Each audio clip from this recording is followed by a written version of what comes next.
Salut tout le monde, je suis vraiment content. Encore une fois, là on est rendu au chapitre 15. Fait que vous avez toujours votre Bible avec vous autres. On partage ça ensemble. Puis encore, si vous avez des commentaires ou des choses que le Seigneur vous montre, que vous pourriez rajouter à ce qu'on regarde ensemble, ben, c'est intéressant de se les partager. Amen. Donc c'est ça, on est au chapitre 15. Et puis ça commence par... Puis je vis dans le ciel un autre signe, grand et admirable. 7 anges qui tenaient 7 fléaux, les derniers fléaux. Car par eux s'accomplit la colère de Dieu. La colère de Dieu, c'est les 7 sceaux. Après, verset 2, et je vis comme une mer de verre mêlée de feu, et ceux qui avaient vaincu la bête et son image, et le nombre de son nom, debout sur la mer de verre, ayant des harpes de Dieu. Et ils chantent un cantique.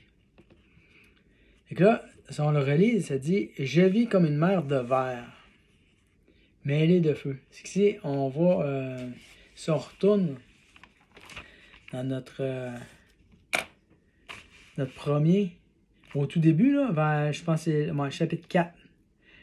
Après cela, je regardai et voici une porte était ouverte dans le ciel.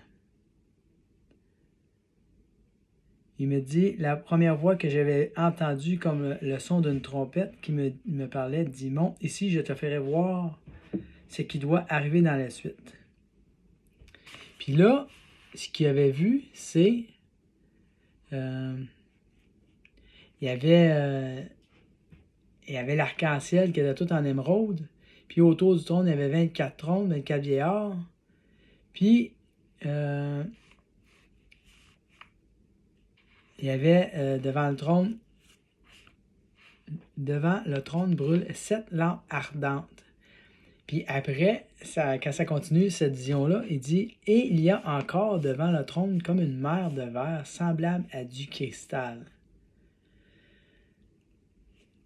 C'est le chapitre 4, Jean voit la gloire de Dieu. Il voit tout, il voit les détails, puis il voit la mer semblable à du cristal. C'est là qu'il y a les 4 êtres vivants, les 24 vieillards. Puis là ici, ça dit « Et je vis comme une mer de verre mêlée de feu, et ceux qui avaient vaincu la bête et son image. Et le nombre de son nom, debout sur la mer de verre, ayant des harpes de Dieu. Et ils chantent un cantique. » C'est hot, c'est vraiment hot. Au début, on a vu que Jean voyait comme la gloire de Dieu. La mer de verre, ça représente les élus de Dieu. Puis ici, ça dit, on la relit, « Je vis comme une mer de verre mêlée de feu, et ceux qui avaient vaincu la bête. » Les élus de Dieu rendent témoignage de leur foi jusqu'au bout. Et puis, ça nous est dit, tantôt on l'a vu, mais l'ennemi a le pouvoir de les vaincre, mais il ne va pas chercher leur salut. Impossible. Le salut est en Jésus-Christ. La gloire éternelle appartient à celui qui croit en Jésus-Christ, puis qui rend témoignage de sa foi jusqu'au bout, dans la période de tribulation. C'est vraiment hot de rendre témoignage parce que toute la planète va en avoir entendu parler. Puis il n'y aura pas personne qui pourra dire qu'il ne sait pas. Jésus-Christ revient. Wouhou! Amen! Gloire à Dieu. C'est vraiment hot. Ouais, c'est ça. Vraiment hot. Je vis une mer mêlée de feu. Une mer de verre mêlée de feu et ceux qui avaient vaincu la bête et son image et le nombre de son nom debout sur la mer de verre, ayant des harpes de Dieu. Et ils chantent le cantique de Moïse, serviteur de Dieu, le cantique de l'agneau, en disant. Je ne lirai pas tout de suite. Mais dans le chapitre 14, on avait parlé. J'entendis du ciel une voix, comme le bruit de grosses eaux, comme le bruit d'un grand tonnerre. Et la voix que j'entendis était comme celle de joueurs de harpe jouant de leur harpe. Quand même, Ici, ça dit « Debout sur la mer de verre, ayant des harpes de Dieu, et ils chantent un cantique. » C'est hot. Puis le chapitre 14, ça disait « Ils chantent un cantique nouveau devant le trône. » Vraiment hot. C'est quand même spécial. Ils chantent un cantique de Moïse, le serviteur de Dieu, un cantique de l'agneau en disant. Ici, les 144 000, ils chantaient. Les anges ne pouvaient pas l'apprendre. Puis là, ici, c'est comme si il nous disait un petit bout de ce cantique-là. C'est quand même c'est quelque chose.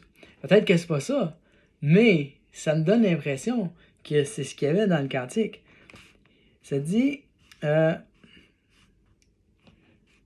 il chante un cantique de Moïse, le serviteur de Dieu, et le cantique de l'agneau en disant Tes œuvres sont grandes et admirables. Wow! Les œuvres de Dieu. Seigneur Dieu Tout-Puissant, tes voies sont justes et véritables. Tes voies sont justes et véritables. Roi des nations. Amen. Jésus-Christ est le roi des nations. Il revient prendre son règne. C'est à lui que ça y appartient. Pour 1000 ans. On va régner avec lui. Qui ne craindrait, Seigneur, et ne glorifierait ton nom, car seul tu es saint, et toutes les nations viendront se prosterner devant toi, parce que tes jugements ont été manifestés. Hein? Toutes les nations vont se courber devant Jésus-Christ. Il est le roi des rois. C'est lui le boss. On va servir Jésus-Christ pendant 1000 ans. C'est vraiment hot. Après cela, je regardais, et le temple du tabernacle et du témoignage fut ouvert dans le ciel. Après cela, je regardais, et le temple du tabernacle du témoignage fut ouvert dans le ciel. Et les 7 anges qui tenaient les 7 fléaux sortirent du temple. Les 7 anges qui tenaient les 7 fléaux sortirent du temple. Là, on parle des 7 coupes de la colère de Dieu. Là. Sont revêtus d'un lin pur éclatant, ayant une ceinture d'or autour de la poitrine. Et l'un des 4 êtres vivants donnait aux 7 anges 7 coupes d'or, pleines de la colère du Dieu qui vit au siècle des siècles. Et le temple fut rempli de fumée à cause de la gloire de Dieu et de sa puissance, et personne ne pouvait entrer dans le temple jusqu'à ce que les 7 fléaux des 7 anges furent accomplis. La gloire de Dieu, c'est au moment où la 7e trompette sonne, une trompette retentissante, une trompette la plus solennelle de toutes les trompettes, parce que le règne est remis à Jésus-Christ et puis que l'Église est enlevée. C'est un moment solennel. Il récompense ses élus. Puis là, on voit qu'il chante un chant, un cantique nouveau. C'est vraiment hot. Puis il nous en donne un petit bout. En tout cas, je pense que c'est ça. Puis, c'est ça. Le temple fut rempli de fumée à cause de la gloire de Dieu et de sa puissance.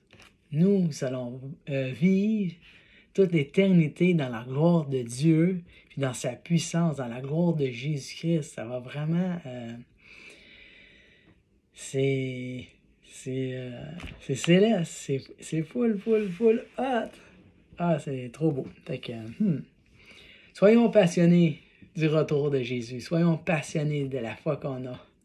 Dans l'admiration de notre salut, dans le désir de marcher dans la sainteté, puis d'être vraiment droit. Puis c'est important qu'on obéisse à la parole de Dieu, tout ce qu'il a dit. Puis je vous dis, là, j'ai beaucoup d'ouvrages à faire. Et on a beaucoup d'ouvrages à faire dans notre vie. Il faut être sa coche pour Jésus-Christ. On est des témoins fidèles pour toutes les nations, toutes les langues. Et shot de bien, hein? C'est capoté. Ouais, c'est ça. La puissance de Dieu. Personne ne pouvait entrer dans la temple jusqu'à ce que les 7 fléaux, les 7 anges furent accomplis. Donc là, on vient de faire le chapitre 15. C'était pas long, mais on va quand même couper ça là, puis on s'en repart pour le chapitre 16. Puis que vous êtes les bienvenus. Puis que merci beaucoup d'être patient, puis de passer à travers tous les chapitres, parce que c'est vraiment important qu'on soit rempli de joie de toute cette belle révélation que le Seigneur, notre Dieu, nous donne au travers de notre serviteur Jean. Wow!